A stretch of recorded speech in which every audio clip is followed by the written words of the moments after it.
রামপাল এবং মোগলায় কাউন্সিল প্রক্রিয়া সম্পন্ন হয়েছে। প্রিয় ছাত্র সহযোগিতা বৃন্দ, দীর্ঘদিন পর আমরা একটি কাউন্সিল প্রক্রিয়া সম্পন্ন করতে যাচ্ছি। সে কারণে সৃষ্টিকর্তা দরবারে লাখ কোটি শুকরিয়া।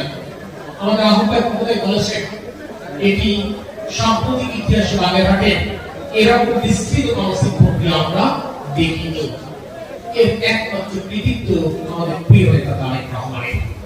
কারণ তিনি উপলব্ধি করেছেন যে বাংলাদেশের মানুষ 16 বছর যাবৎ গণতন্ত্রহীন, যে বাংলাদেশের মানুষ 16 বছর যাবৎ ভোটের অধিকারবিহীন, যে বাংলাদেশের মানুষ 16 বছর ধরে অপেক্ষা করছে তার ভোটের অধিকার প্রয়োগ করবার জন্য, এবং সেই বাংলাদেশের মানুষকে তার গণতান্ত্রিক অধিকার ফেরত পাওয়ার লড়াইয়ে যে রাজনৈতিক দল নেতৃত্ব দিচ্ছে বিএনপি, সেই বিএনপির কাউন্সিল অবশ্যই গণতান্ত্রিক প্রক্রিয়া সম্পন্ন হওয়া উচিত। নেতৃত্ব কখনো উপর থেকে চাপিয়ে দেওয়া উচিত না। নেতৃত্ব তৃণমূলের মতামতের ভিত্তিতে নির্বাচিত হওয়া উচিত।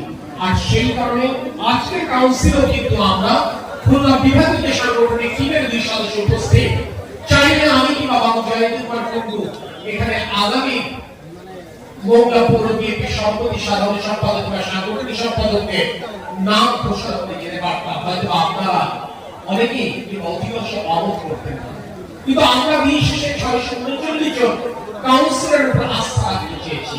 কারণ আমরা মানুষ, আমাদের চিন্তা ভুল হতে পারে, আমাদের অভিজ্ঞতা ঘাটতি থাকতে পারে, কিন্তু আমরা বিশ্বাস করি 639 জন কাউন্সিলর তাদের সিদ্ধান্ত নিশ্চয়ই ভুল হবে না।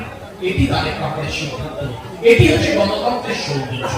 যে রাজনৈতিক দল তার অভ্যন্তরীণ সাংগঠনিক প্রক্রিয়ায় গণতন্ত্রের চর্চা করে, সেই রাজনৈতিক দল আমরা বিশ্বাস করতে পারি, বাংলাদেশের জনগণ সেই রাজনৈতিক দল আস্থা রাখতে পারে, সেই রাজনৈতিক দল সমাজের সর্বক্ষেত্রে ইনশাআল্লাহ গণতন্ত্রের চর্চা অব্যাহত রাখবে। প্রিয় ছাত্র সহযোগিতা বৃন্দ, এই কাউন্সিল করার উদ্দেশ্যটি কি? এই কাউন্সিল করার উদ্দেশ্য হচ্ছে সংগঠনকে বোঝানো, সংগঠনকে ঐক্যবদ্ধ করা, সংগঠনকে শক্তিশালী করা। প্রশ্ন উঠতে পারে, সংগঠনকে নতুন করে শক্তিশালী করবার প্রয়োজন কেন? আগে তো সংগঠন শক্তিশালী করতে চেয়েছি, সংগঠনকে ঐক্যবদ্ধ করতে চেয়েছি হাসিনার পতনের জন্য। হাসিনা তো পালিয়ে গেছে, তাহলে সংগঠনকে শক্তিশালী করবার কেন প্রয়োজন? তখন সংগঠনকে শক্তিশালী করবার প্রয়োজন ছিল হাসিনার পতন নিশ্চিতের জন্য। আর আজকে সংগঠনকে শক্তিশালী করতে হবে নতুন বাংলাদেশ গড়বার জন্য। যেই বাংলাদেশের স্বপ্ন দেখেন বাংলাদেশের 18 কোটি জনতা, যেই বাংলাদেশের নেতৃত্ব ধরে বিশ্বাস করে, এই বাংলাদেশের 12 কোটি ভোটার ইনশাআল্লাহ আমাদের প্রিয় নেতা তারেক রহমান।